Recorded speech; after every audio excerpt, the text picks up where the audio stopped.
Hello everyone, welcome to my class. आज आप सब सोच रहे होंगे कि मैम आज क्या पढ़ाने वाली हैं, राइट? तो चलिए स्टार्ट करते हैं अपने टॉपिक को। आज मैं आपको पढ़ाऊंगी मॉडल वर्ब्स। आप सब ने ये टॉपिक पहले भी पढ़ा हुआ है। अगर मैं आपसे पूछूं कि क्या आप मुझे बता सकते हो व्हाट आर मॉडल वर्ब्स, तो मुझे लगता है कि आप सबका आंसर होगा can, could, will, shall, must. ये सारे मॉडल वर्ब्स हैं। बट एक्चुअली में बच्चों, ये मॉडल वर्ब्स नहीं है, ये इसके एग्जाम्पल्स हैं। बट आप मुझे एग्जैक्ट डेफिनेशन बताओगे कि मॉडल वर्ब्स क्या होते हैं? मॉडल वर्ब्स एक्चुअली में मूड को बताते हैं। ये जो MOD है ना, दैट इज़ मूड। ये किसी भी इंसान के मूड को बताता है हमें। अब ये कैसे बताता है ये देखते हैं। एक्चुअली में ये आपके दिल की बात बताता है। ये हम तब यूज़ करते हैं जब हमको कुछ विश करना हो, किसी की डिज़ायर बतानी हो, परमिशन लेनी हो, एडवाइस करना हो, या फिर किसी की एबिलिटी या कैपेबिलिटी बतानी होती है। उस टाइम पे हम इन मॉडल वर्ब्स का यूज़ करते हैं। अब हम दो एग्जाम्पल्स लेते हैं और आपको बताते हैं कि ये मन की बात कैसे बताता है। आपने यहाँ दो एग्जाम्पल्स देखे ना, you can speak English, you should speak English. अगर यहाँ पे हम इस मॉडल वर्ब्स को हटा दें और यहाँ पे इस मॉडल वर्ब को हटा दें, तो यहाँ पे बाकी सेंटेंस सेम है ना, you speak English, you speak English. Can लगते ही ये आपको उसकी एबिलिटी बता रहा है कि मुझे लगता है कि आप इंग्लिश बोल सकते हो। तो ये मेरे मन की बात है कि आप इंग्लिश बोल सकते हो, ऐसा मुझे लग रहा है। और यहाँ पे शुड लगते ही ये सेंटेंस एडवाइस में बदल गया। ये मेरे मन की बात है यहाँ पर कि आपको इंग्लिश बोलना चाहिए। ये भी मैं अपने मन की बात कर रही हूँ ना, शुड लगाकर कि आपको इंग्लिश बोलना चाहिए। तो ये एडवाइस दे रहे हैं हम यहाँ पर। तो आपने देखा कैसे मॉडल को लगाते ही सेंटेंस का पूरा पूरा मीनिंग ही चेंज हो जाता है। तो ये वर्ड्स बहुत इंपॉर्टेंट है हमारे सेंटेंसेस में, तो इनका ध्यान रखना ज़रूरी है। तो अब मैं आपको नेक्स्ट बताती हूँ कि कब और कैसे कहाँ कहाँ पे इनको यूज़ किया जाता है। पहले इसकी डेफिनेशन समझ लें। A modal is a type of helping verb that is used to express someone's intention। जैसे अभी मैंने आपको बताया कि ये मन की बात को बताता है, यानी किसी के इंटेंशन को बताता है। कभी भी एबिलिटी, पॉसिबिलिटी, ऑब्लिगेशन या परमिशन को बताना हो तो हमको वहाँ पर मॉडल वर्ब्स का यूज़ करना पड़ता है। अब ये आए एग्जाम्पल्स पर। मॉडल वर्ब्स के examples: can, could, may, might, shall, should, must, will, would. और भी बहुत सारे होते हैं, बट यहाँ पे मैंने सिर्फ इतने ही बताए हैं। कैन, कुड आपकी एबिलिटी को बताने के लिए यूज़ होता है, परमिशन के लिए यूज़ होता है। Should always is used for advice only. Should और किसी पर्पज़ के लिए यूज़ नहीं होता। मस्ट और हैव टू, ये दोनों हमेशा ऑब्लिगेशन, यानी कोई भी काम जो कंपल्सरी है, करना ही है, मैंडेटरी है, उसके लिए यूज़ होता है। मे, माइट, कुड और कैन ये सब पॉसिबिलिटी के लिए यूज़ होते हैं। अब सबके सब पॉसिबिलिटी के लिए कैसे यूज़ होते हैं ये देखते हैं। इसमें कुछ तो डिफरेंस होगा ही, ऑब्वियसली डिफरेंस है। सो अब मैं आपको सबसे पहले बताती हूँ यूज़ ऑफ मे। मे का यूज़ हम कब कब और कहाँ और कैसे कर सकते हैं। एक्चुअली मे 3 जगह यूज़ होता है: परमिशन, पॉसिबिलिटी एंड ब्लेसिंग्स के टाइम पे। सबसे पहले हम देखते हैं परमिशन के लिए। तो परमिशन का कैसे है ये, लेट्स सी। परमिशन जब भी हमको एक फॉर्मल मैनर में लेनी होती है, फॉर्मल मैनर जहाँ पर आप कुछ भी नहीं बोल सकते, आप अपने बड़ों से अगर परमिशन ले रहे हो किसी चीज़ के लिए, तो उस केस में आपको पोलाइट होना पड़ेगा। तो में हम यूज़ करते हैं जब हमको पोलाइटली किसी से परमिशन लेनी होती है, या हम अपने टीचर्स से परमिशन ले रहे हैं, या प्रिंसिपल, या फिर अपने किसी बड़े से परमिशन ले रहे हैं। इन दैट केस हम यूज़ करते हैं मे का।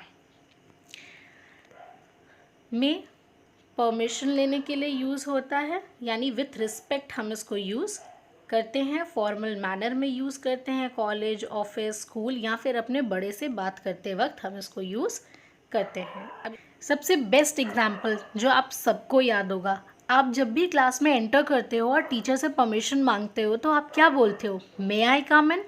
तो एग्जैक्टली मे हम फॉर्मल मैनर में यूज़ करते हैं और अपने से बड़ों से या स्कूल कॉलेज में या किसी भी ऐसे इंसान से जब हमको बात करनी होती है जो कि हमारा फ्रेंड नहीं होता है, तो वहाँ पे हम मे का यूज़ करते हैं परमिशन लेने के टाइम पे। मे का यूज़ हम पॉसिबिलिटी के साथ कब करते हैं? एक्चुअली पॉसिबिलिटी क्या है? चांस ऑफ हैपनिंग, कोई भी चीज़ के होने की चांसेस। पॉसिबिलिटी यही है कि कोई भी चीज़ या तो होगी या तो नहीं होगी, तो उसकी चांसेस क्या है होने की और ना होने की, उसी को हम पॉसिबिलिटी कहते हैं। और मे एक और जगह यूज़ होता है जो कि ब्लेसिंग्स देने के लिए भी यूज़ होता है। तो अब हम देखते हैं एग्जाम्पल्स कि कैसे इसको हम यूज़ करते हैं। सो यहाँ देखिए बहुत सारे एग्जाम्पल्स आपको दिख रहे होंगे। सबसे पहले देखिए may be he is right, यानी हम यहाँ पे क्या बता रहे हैं? हो सकता है कि वो सही हो, चांसेस है इस बात के कि वो सही हो। Next one, he may come today, यानी चांस है, हो सकता है वो आज आए।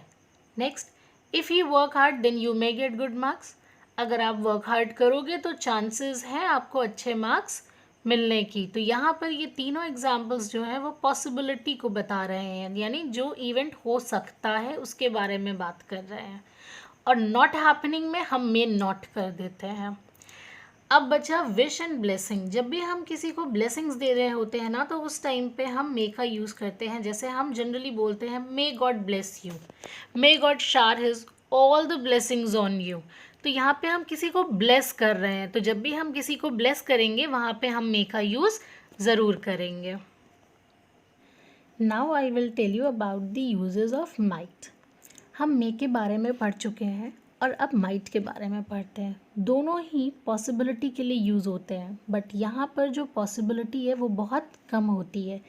मे के केस में कम पॉसिबिलिटी है और माइट के केस में बहुत कम पॉसिबिलिटी है। He might like playing basketball, इस लाइन का मतलब यहाँ पर ये हुआ कि बहुत कम चांसेस हैं कि उसको बास्केटबॉल खेलना पसंद हो। परमिशन, वहाँ के केस में भी मैंने आपको बताया था may is use to take permission, वहाँ पे भी फॉर्मल मैनर है, वहाँ पे फॉर्मल मैनर कम है और यहाँ पे फॉर्मल मैनर ज़्यादा है। जैसे might I ask you a question, तो यहाँ पे ज़्यादा फॉर्मेलिटी है जबकि वहाँ पे कम थी। May I ask you a question, तो कम फॉर्मेलिटी थी। सजेशन, यहाँ पर हम सजेशन दे सकते हैं बट वेरी पोलाइट मैनर में।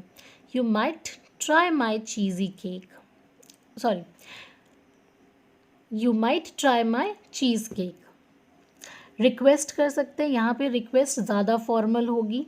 Might I borrow your book, और कंडीशनल के केस में भी माइट का यूज़ किया जाता है। जैसे लोगे if you worked hard you might finish it, अगर आप ज़्यादा मेहनत करते तो आप ये काम फिनिश कर लोगे। Tell you about the uses of can. Can कहाँ कहाँ पर यूज़ होता है? कैन कैपेबिलिटी या फिर एबिलिटी को शो करने के लिए यूज़ होता है।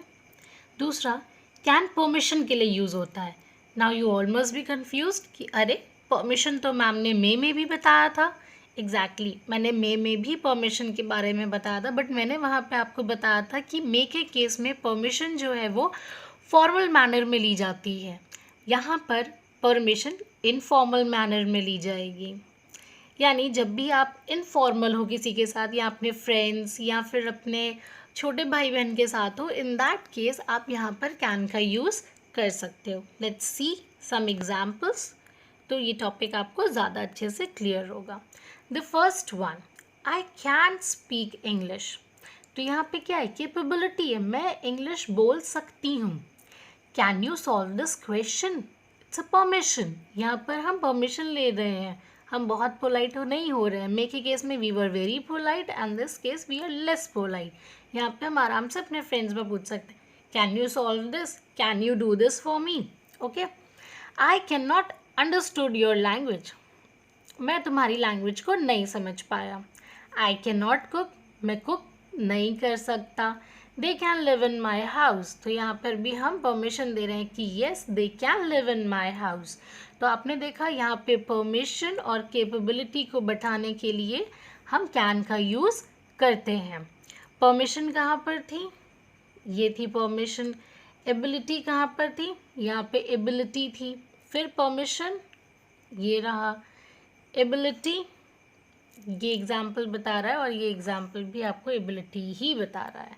तो आई होप आपको अच्छे से समझ में आ गया होगा कि परमिशन और एबिलिटी या कैपेबिलिटी को बताने के लिए कैन का यूज़ हम कैसे करते हैं। Next one is could. Could क्या होता है?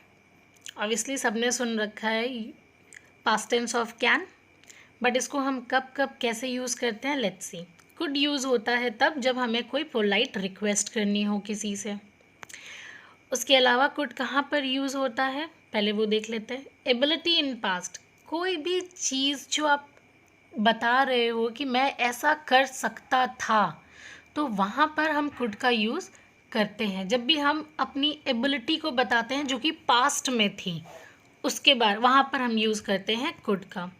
इसके भी एग्जाम्पल्स मैंने यहाँ पर दिए हुए हैं, बट पहले हम आपको बता दें कि और कहाँ यूज़ होता है कुड। कुड यूज़ होता है नरेशन में, और इसके भी एग्जाम्पल्स मैंने यहाँ मेंशन किए हैं। So now let's see one by one कि ये क्या है। Polite request. पोलाइट रिक्वेस्ट आपको समझ में आ गया ना, जब आप बहुत प्यार से किसी से कुछ बोलते हो, in that case you will use could, वहाँ पे हम कैन का यूज़ नहीं करेंगे। Could you please open the window, आप बहुत पोलाइट हो उससे जब भी आप कुड यूज़ कर रहे हो। अगर आप कैन यूज़ कर रहे हो तो आप कम पोलाइट हो। आप कैन भी बोल सकते हो, can you please open the window for me, आप अपने फ्रेंड से ऐसा बोल सकते हो। बट जहाँ पर भी आपको बहुत ज़्यादा पोलाइट होना हो, वहाँ पर आपको कुड का यूज़ करना चाहिए। Could you please open the window, could U turn the music down, could I give you a lift. आप पूछ सकते हो इस तरीके के क्वेश्चंस जब भी आपको किसी से बहुत पोलाइटली पूछना हो, किसी से बहुत पोलाइटली रिक्वेस्ट करनी हो। Next is ability in past. तो ये कुड एबिलिटी इन पास्ट कैसे शो करता है, let's see the example. When I was younger I could run mile. ये आप पास्ट के बारे में बता रहे हो ना, जब आप छोटे थे तो आप बहुत दूर दूर तक दौड़ते थे, right. Last year I could not speak English well, यानी ये भी आपने पास्ट के बारे में ही बताया, इस एबिलिटी के बारे में, कि लास्ट ईयर आप इंग्लिश अच्छे से नहीं बोल पा रहे थे या नहीं बोल पाते थे। तो जो भी चीज़ आप पास्ट में नहीं कर सकते थे या नहीं कर पाते थे या पास्ट में करते थे, उन एबिलिटीज़ को बताने के लिए हम कुड का यूज़ करते हैं। एक और जगह कुड का यूज़ होता है, that is for narration. Could you, narration के लिए एग्जाम्पल्स देख लेते हैं। Yes, he said that he could sing a song. उसने बोला कि वो सॉन्ग गा सकता है। तो यहाँ पर हम नरेट कर रहे हैं, किसी और की कही हुई बात को हम बता रहे हैं, तो वहाँ पर भी हम कुड का यूज़ करेंगे। जैसे ही नेक्स्ट सेंटेंस में आपका दिया हुआ है, Rajiv said that he could play a guitar. तो यहाँ पे भी आप किसी और की कही हुई बात को बता रहे हो, यानी नरेट कर रहे हो। राजीव ने कहा कि वो गिटार प्ले कर सकता है, तो यहाँ पर आपने किसी और की बात को बताया यानी नरेट किया, तो नरेशन के केस में भी हम कुड का ही इस्तेमाल करते हैं। Now I will tell you about should. पहले हम शुड के बारे में बताएंगे, फिर हम मस्ट के बारे में बताएंगे, और उसके बाद आप खुद इसके डिफरेंसेस को बहुत अच्छे से समझ पाओगे। सो शुड कब यूज़ होता है, मैंने आपको स्टार्टिंग में ही बताया था। शुड सिर्फ और सिर्फ एडवाइस के लिए यूज़ होता है। मैं आपको कोई सलाह दे सकती हूँ जिसको फॉलो करना या ना करना आपकी मर्ज़ी होगी। मैं यहाँ पे आपको कोई भी चीज़ कंपलसरी नहीं कर सकती, मैं सिर्फ सजेस्ट कर सकती हूँ कि आपको ऐसा करना चाहिए। आप करो या ना करो, ये आपकी मर्ज़ी है। तो शुड हम यूज़ करते हैं when we need to give the advice to someone. Let's see some examples, तो आपको ज़्यादा क्लियर होगा। You should go home now. अब तुमको घर जाना चाहिए। अब जाओ या ना जाओ ये आपकी मर्ज़ी है, बट मेरा सजेशन है कि आपको अब घर जाना चाहिए। Next sentence is you should not talk while eating. ये सबके घर पे बोला जाता होगा, I am damn sure about this. सबके पेरेंट्स डांटते होंगे ना बच्चों आपको, ये आपको खाना खाते समय बात नहीं करनी चाहिए। तो यहाँ पे भी मैं आपको यही सजेशन दे रही हूँ, you should not talk while eating. You should tell him what you think. आपको उसे ये बात बतानी चाहिए जो आप सोच रहे हो। शुड आई लीव नाउ, यहाँ पर आप उससे पूछ रहे हो कि क्या मैं अब जाऊं, आप उससे एडवाइस ले रहे हो कि क्या मुझे अब जाना चाहिए, क्या जाऊं, आप उससे सजेशन ले रहे हो। तो जब भी आप सजेशन लोगे या सजेशन दोगे, आपको दोनों ही केस में शुड का यूज़ करना होगा। Next I see must. Must और शुड दोनों ऑपोजिट होते हैं। शुड के केस में आप फॉलो करो या ना करो, ये आपके ऊपर डिपेंड करता है, बट मस्ट के केस में ऐसा नहीं है। मस्ट के केस में आपको वो फॉलो करना ही है, ठीक है।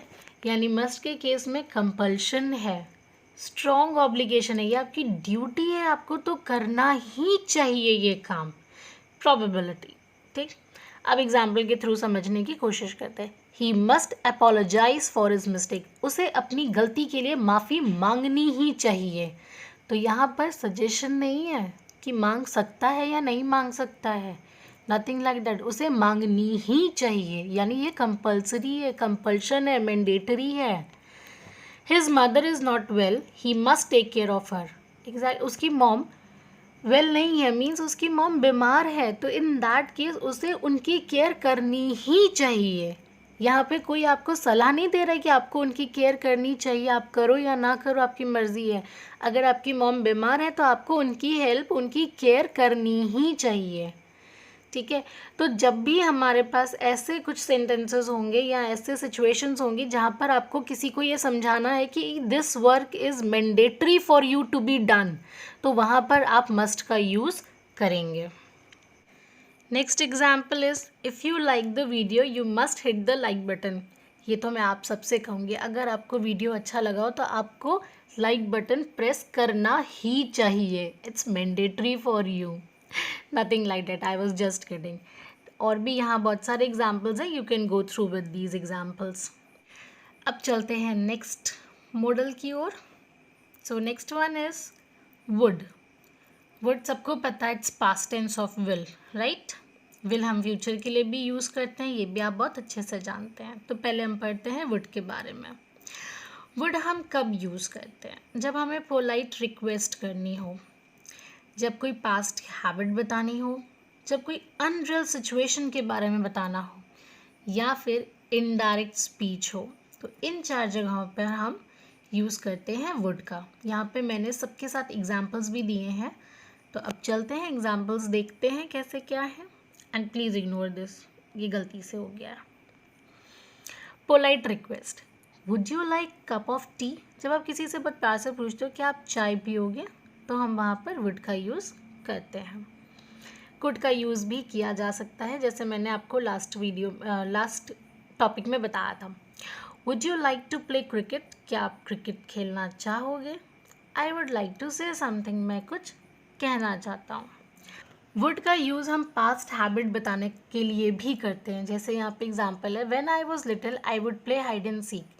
यहाँ पर हम पास्ट का एग्जांपल बता रहे हैं, पास्ट की एबिलिटी नहीं। जब पास्ट की एबिलिटी बता रहे होते हैं तो हम कैन का यूज़ करते हैं, बट अगर कोई पास्ट हैबिट बता रहे होते हैं तो हम वुड का यूज़ करते हैं। तो जब मैं छोटा था तो मैं हाइड एंड सीक खेलता था, तो इस केस में हम पास्ट हैबिट को बता रहे हैं, इसलिए वुड का यूज़ करेंगे। जैसे दूसरा एग्जांपल देखते हैं, in my childhood I would drink milk. यानी जब मैं छोटा था, अपने बचपन के दिनों में मैं दूध पीता था। तो यहाँ पर हम पास्ट हैबिट को बता रहे हैं, ना कि अपनी एबिलिटी को बता रहे हैं, तो इसलिए हम वुड का यूज़ करेंगे, कुड का यूज़ नहीं करेंगे यहाँ पर। अनरियल सिचुएशंस जैसे we would go to Japan but we are too busy. ये अनरियल सिचुएशन क्यों बोली गई है? क्योंकि सामने वाले को पता है कि वो कभी भी जापान नहीं जाएगा, वो सिर्फ बिजी होने का बहाना बना रहा है। तो जब हमको ऐसा कुछ करना होता है तो उस केस में भी हम वुड का यूज़ करते हैं। इनडायरेक्ट स्पीच में देखते हैं, she said that she would bring me a smartphone. Okay, indirect speech आपको समझ में आ गया, किसी और की कही हुई बात को जब हम बताते हैं तो उस केस में भी हम वुड का यूज़ करते हैं। Now we will see the uses of will. अब देखते हैं विल कहाँ कहाँ यूज़ होता है।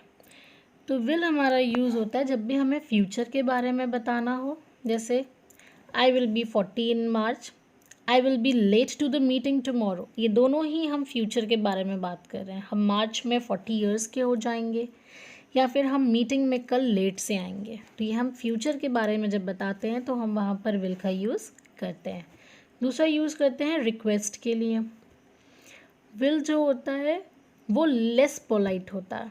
Will you call me when you get home, will you help me with my homework. तो यहाँ पर हम उनको रिक्वेस्ट कर रहे हैं कि क्या आप मुझे कॉल करोगे जब घर पहुँच जाओगे, या फिर क्या आप मुझे हेल्प करोगे मेरे होमवर्क में। नेक्स्ट हम यूज़ करते हैं ऑफ़र या फिर विलिंगनेस के लिए। जब हम कोई चीज़ ऑफ़र कर रहे हो या विलिंगली कोई काम कर रहे हो, अपनी मर्ज़ी से कुछ कर रहे हो, जैसे we will pay for you, यहाँ पर हम वहाँ पे पेमेंट की बात करें कि yes we will pay for this, हम इस चीज़ के लिए पेमेंट कर देंगे। I will give you a ride home, तो यहाँ पहले वाले में विलिंगनेस है कि हम विलिंगली बोल रहे हैं कि हम पेमेंट करेंगे, और दूसरे में ऑफ़र है कि मैं आपको घर तक छोड़ दूँगा। नेक्स्ट है रिफ्यूज़ल, यानी जब भी हमें कोई परमिशन या कोई रिक्वेस्ट को रिजेक्ट करना होता है तो वहाँ पर हम विल का यूज़ करते हैं। जैसे she will not return his calls, my mom won't let me go to the party, यहाँ पर हम रिजेक्ट कर रहे हैं उनकी रिक्वेस्ट को। ऑब्वियसली रिक्वेस्ट किया होगा पार्टी में जाने के लिए, जिसके लिए उसकी मॉम ने रिजेक्ट कर दी रिक्वेस्ट को कि नहीं, मॉम अलाउ नहीं करेंगी पार्टी में जाने के लिए। तो जब भी रिजेक्शन होगा वहाँ पर हम विल का यूज़ करेंगे। फिर है कंडीशनल, जैसे if it rains I will bring an umbrella, तो अम्ब्रेला हम तभी लाएंगे जब बारिश होगी। तो यहाँ पर हम कंडीशंस के साथ भी विल का यूज़ करते हैं। आई होप आप लोगों को अच्छे से समझ में आ गया होगा। Thank you for watching.